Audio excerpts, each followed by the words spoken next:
Baiklah, saya akan menjelaskan mengenai awal masuknya pengaruh ajaran agama Islam di Lombok. Sebelumnya, marilah kita mengaturkan Pangastungkara Penganjali. Om Swastiastu. Assalamualaikum warahmatullahi wabarakatuh. Setelah kerajaan Majapahit mengalami kehancuran tahun 1478 Masehi, di Bali kerajaan Gelgel mengalami masa kejayaan di bawah pemerintahan Dalem Waturenggong yang berkuasa dari tahun 1460 sampai dengan tahun 1550 Masehi. Wilayah kekuasaan kerajaan Gelgel pada saat itu telah meliputi Nusa Penida, Blambangan, Lombok, dan Sumbawa. Pada masa kejayaan kerajaan Gelgel pada awal abad ke-16, datanglah Sunan Prapen membawa ajaran agama Islam ke Lombok. Pada saat itu, kerajaan Lombok diperintah oleh Prabu Rangkesari yang beragama Hindu. Sunan Prapen mendapat tugas dari orang tuanya, Sunan Giri, untuk mengislamkan Bali, Lombok, dan Sumbawa. Sunan Prapen datang ke Lombok dari arah timur dari pelabuhan Lombok. Dengan berbagai cara dan upaya, akhirnya Sunan Prapen, putra Sunan Giri itu, dapat menyebarkan agama Islam.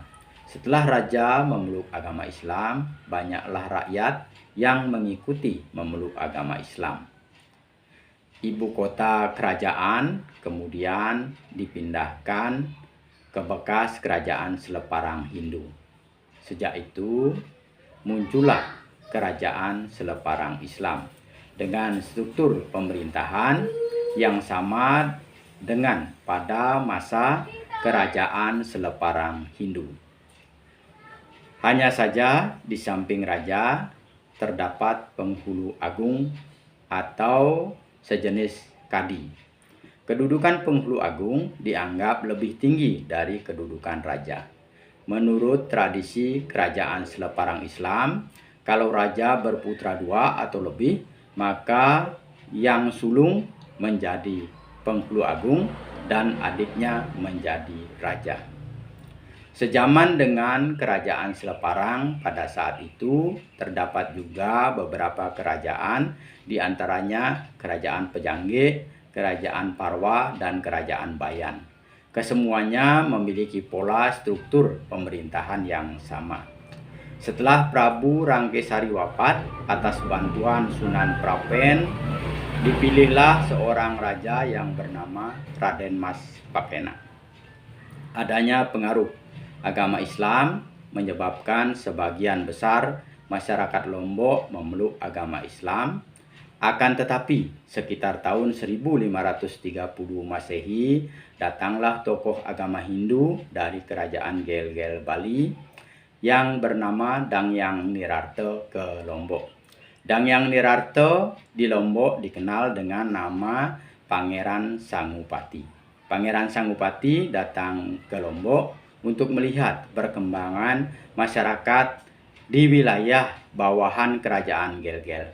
Karena melihatlah adanya perubahan keyakinan dari raja dan masyarakat Lombok akibat pengaruh agama Islam, dan dengan melihat masih adanya masyarakat yang masih menjalankan ajaran agama Hindu dan tradisi setempat, maka Pangeran Sangupati dengan bijaksana mengajarkan perpaduan ajaran Hindu, Islam, dan tradisi setempat. Ajaran Pangeran Sangupati itu kemudian dikenal dengan ajaran agama Islam Watu Telu. Karena ajaran Pangeran Sangupati itu, maka dalam masyarakat Sasak Lombok, penganut Islam kemudian dapat dibedakan menjadi 2 golongan, yaitu golongan Islam Watu Telu dan golongan Islam Watu Lima. Jadi itulah penjelasan awal masuknya pengaruh agama Islam di Lombok. Semoga apa yang saya jelaskan ada manfaatnya, dan apabila ada penyampaian yang kurang berkenan, saya mohon maaf. Dan saya akhiri dengan mengaturkan Parama Santi. Om Santi Santi Santi Om. Wassalamualaikum warahmatullahi wabarakatuh. Terima kasih.